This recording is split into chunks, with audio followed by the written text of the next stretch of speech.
Assalamualaikum warahmatullahi wabarakatuh. Perkenalkan, nama saya Diki Permana Putra. Nomor induk mahasiswa 2892150015. Kelas malam D Program Studi Manajemen Fakultas Ekonomi dan Bisnis akan menjawab UTS Emotional Intelligence. Pengertian kecerdasan intelektual. Otak manusia memiliki lapisan terluar yang disebut neokorteks. Otak neokorteks manusia mampu berhitung, belajar aljabar, mengoperasikan komputer, belajar bahasa Inggris, dan lainnya. Melalui penggunaan otak neokorteks, maka lahirlah konsep EQ. Secara garis besar, kecerdasan intelektual adalah kemampuan potensial seseorang untuk mempelajari sesuatu dengan menggunakan alat-alat berpikir. Menurut pendapat lain, bahwa kecerdasan intelektual merupakan kecerdasan dasar yang berhubungan dengan proses kognitif. Pembelajaran kecerdasan intelektual cenderung menggunakan kemampuan matematis, logis, dan bahasa. Penilaian kecerdasan dapat dilakukan melalui tes atau ujian daya ingat, daya nalar, penguasaan kosakata, ketepatan menghitung, dan mudah atau tidaknya dalam menganalisis data. Dengan ujian, maka dapat dilihat tingkat kecerdasan intelektual seseorang. Menurut berbagai penelitian, EQ hanya berperan dalam kehidupan manusia dengan besaran maksimum 20%. Bahkan hanya 6% menurut Stephen Justin, PhD, dan Howard E. Bock.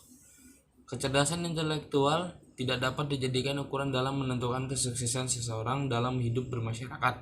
Banyak orang yang memiliki EQ biasa namun dia menjadi seseorang yang sukses. Begitu juga sebaliknya. Banyak orang yang memiliki EQ tinggi namun kalah dalam persaingan pekerjaan. Kecerdasan intelektual muncul sejak dalam kehidupan keluarga dan bermasyarakat, sejak anak di dalam kandungan atau masa pranata sampai tumbuh menjadi dewasa. Kecerdasan intelektual merupakan aspek psikologis yang dapat mempengaruhi kuantitas dan kualitas seseorang dalam memperoleh pembelajaran. Alat mengukur kecerdasan intelektual. Untuk mengukur tingkat intelijensi anak dapat digunakan tes EQ, misalnya dari Binet-Simon. Quotient intelijensi diperoleh dengan membagi usia mental dengan usia kronologis, lalu diperkalikan dengan angka 100. Dari hasil tes Binet-Simon dibuatlah pergolongan intelijensi sebagai berikut. Jenius lebih dari 140, gifted lebih dari 130, superior lebih dari 120, normal 90 sampai 110, debil 60 sampai 79, imbesil 40 sampai 55, idiot kurang lebih dari 30. Sesuai dengan rumus di atas, maka jika Ahmad segala bisa, seorang anak berusia 6 tahun memperoleh skor tes EQ sebesar 8, maka EQ anak tersebut adalah EQ sama dengan 100 dikali 8 per 6 sama dengan 133, yang berarti dia termasuk berkecerdasan di atas rata-rata. Ciri-ciri kecerdasan intelektual. Menurut Lois Strauss menyatakan bahwa intelijensi terdiri dari 7 kemampuan mental primer yang meliputi kemampuan spasial, kecepatan perspektual, penalaran numerik, makna verbal, kelancaran kata, ingatan, penalaran induktif. Fungsi kecerdasan intelektual. Pada dasarnya setiap manusia merupakan makhluk yang diberi akal lebih tinggi dibanding makhluk yang lainnya. Beberapa fungsi adanya kecerdasan spiritual adalah menyimpan pengetahuan, mendapat pengetahuan yang baru, dapat memahami sesuatu dengan pemaknaan yang lebih dalam, dapat meningkatkan pengetahuan. Faktor-faktor yang mempengaruhi kecerdasan intelektual. Intelijensi orang satu dengan yang lain cenderung berbeda-beda. Hal ini karena adanya beberapa faktor yang mempengaruhinya, antara lain faktor pembawaan, di mana faktor ini ditentukan oleh sifat yang dibawa sejak lahir, faktor minat dan pembawaan yang khas, di mana minat mengarahkan perbuatan kepada satu tujuan dan merupakan dorongan bagi perbuatan itu. Faktor pembentukan, di mana pembentukan adalah segala keadaan di luar diri seorang yang mempengaruhi perkembangan intelijensi. Faktor kebebasan, yang berarti manusia dapat memilih metode tertentu dalam memecahkan masalah yang dihadapi. Di samping kebebasan memilih metode juga bebas memilih masalah yang sesuai dengan kebutuhannya. Faktor itu saling terkait satu dengan yang lain. Jadi untuk menentukan kecerdasan seseorang tidak dapat hanya berpedoman kepada salah satu faktor tersebut. Lanjut ke pengertian kecerdasan spiritual atau SQ. Tidak mesti berhubungan dengan agama. Kecerdasan spiritual merupakan kecerdasan rohania yang menuntun diri kita, memungkinkan kita utuh. Kecerdasan spiritual berada pada bagian yang paling dalam dari diri kita. Terkait dengan kebijaksanaan yang berada di atas ego, Bisa dikatakan bahwa kecerdasan spiritual merupakan kecerdasan yang memiliki peranan penting dalam meningkatkan karakter seorang.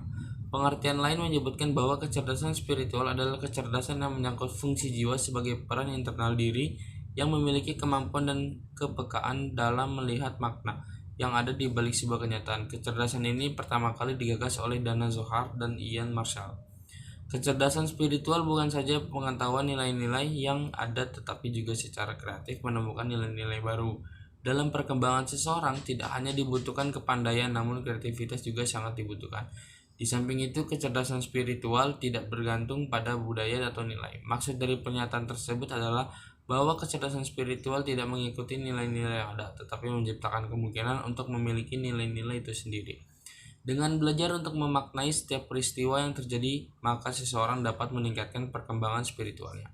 Selain itu, kecerdasan spiritual membuat individu mampu memaknai setiap kegiatannya sebagai ibadah demi kepentingan umat manusia dan Tuhan yang sangat dicintai. Tanggung jawab kepada Sang Pencipta dapat membantu seseorang untuk terus belajar dan bekerja keras tanpa rasa jenuh. Allah membimbing siapa saja yang ridho kepadanya melalui jalan-jalan keselamatan dan membawa mereka dengan izinnya keluar dari kegelapan menuju cahaya. Dengan bermodalkan IQ, manusia mengabdi kepada Allah untuk mengelola bumi sebagai khalifah. Target utamanya semata mencari keridhaan Allah. Tanggung jawab kepada Sang Pencipta dapat membantu seseorang untuk terus belajar dan bekerja keras tanpa rasa jenuh. Indikasi atau ciri-ciri kecerdasan spiritual.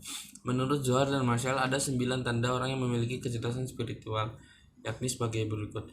Kemampuan bersikap fleksibel. Orang yang mempunyai kecerdasan spiritual ditandai dengan sikap hidup yang fleksibel atau bisa luas dalam menghadapi persoalan. Derajat kesadaran diri yang tinggi. Orang yang mempunyai tingkat kecerdasan yang tinggi berarti ia mengenal dengan baik siapa dirinya. 3. Kecakapan untuk menghadapi penderitaan. Tidak banyak orang yang bisa menghadapi penderitaan dengan baik. Pada umumnya manusia mengeluh, kesal, marah, atau bahkan putus asa ketika dihadapkan dengan penderitaan. Kecakapan untuk menghadapi rasa takut. Setiap orang pasti mempunyai rasa takut, entah sedikit atau banyak. Dalam menghadapi rasa takut ini, tidak sedikit dari manusia yang dijangkiti oleh rasa khawatir yang berlebihan, bahkan berkepanjangan. Takut menghadapi kemiskinan dapat membuat seseorang lupa terhadap hukum dan nilai, sehingga orang tersebut menghalalkan segala cara demi mendapatkan uang. Ia bisa menghadapi dan mengelola rasa takut itu dengan baik. Dengan sabar, ia akan menghadapi segala sesuatu dan ia selalu ingat bahwa Allah Subhanahu wa Ta'ala menjadi saksi atas segala yang dilakukan, sehingga ia selalu di jalan yang benar sesuai aturan dan syariat Islam. Kualitas hidup yang diilhami oleh visi dan nilai. Orang yang mempunyai kecerdasan spiritual berarti memiliki hidup yang berkualitas. 6. Enggan melakukan hal yang merugikan. Orang yang mempunyai kecerdasan spiritual yang baik akan enggan bila keputusan atau langkah-langkah yang diambil bisa menyebabkan kerugian yang tidak perlu. 7. Kecerdasan melihat keterkaitan berbagai hal. Seseorang memerlukan kemampuan dalam melihat keterkaitan antara sebagai hal agar keputusan dan langkah yang diambil dapat mendekati keberhasilan. 8. Ditandai oleh kecenderungan untuk bertanya mengapa atau bagaimana jika. Pertanyaan mengapa atau bagaimana jika biasanya dilakukan oleh seseorang untuk mencari jawaban yang mendasar. Inilah tanda bagi orang yang mempunyai kecerdasan spiritual yang tinggi. Dengan demikian ia dapat memahami masalah dengan baik. 9. Pemimpin yang penuh pengabdian dan bertanggung jawab. Orang yang memiliki kecerdasan spiritual tinggi dapat dipercaya untuk menjadi pemimpin yang bertanggung jawab, karena dalam hidupnya senantiasa berlandaskan iman.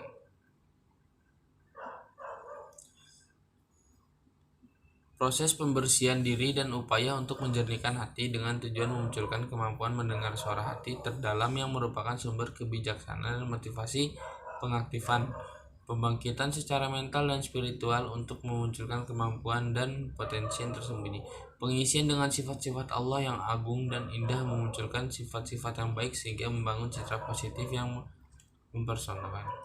IQ memang penting kehadirannya dalam kehidupan manusia agar manusia bisa memanfaatkan teknologi demi efisiensi dan efektivitas. Sedangkan EQ begitu penting untuk membangun hubungan sesama manusia, dan SQ mengajarkan nilai-nilai kebenaran. Fungsi kecerdasan spiritual. Kecerdasan spiritual memiliki beberapa fungsi dalam kehidupan sehari-hari. Antara lain, dengan memiliki kecerdasan spiritual, seseorang dapat mengatasi masalah yang terjadi dapat mengatasi kesedihan, dapat memaknai setiap masalah yang terjadi sebagai ujian yang diberikan Tuhan. Faktor-faktor yang mempengaruhi kecerdasan spiritual: kebersihan seseorang dalam mengembangkan beberapa bagian dari dirinya sendiri, pendidikan yang diberikan oleh keluarga sejak kecil, dan lingkungan sekitar yang dapat memberikan pengaruh terhadap keadaan spiritual seseorang. Baik, itu saja yang dapat saya sampaikan. Terima kasih. Wassalamualaikum warahmatullahi wabarakatuh.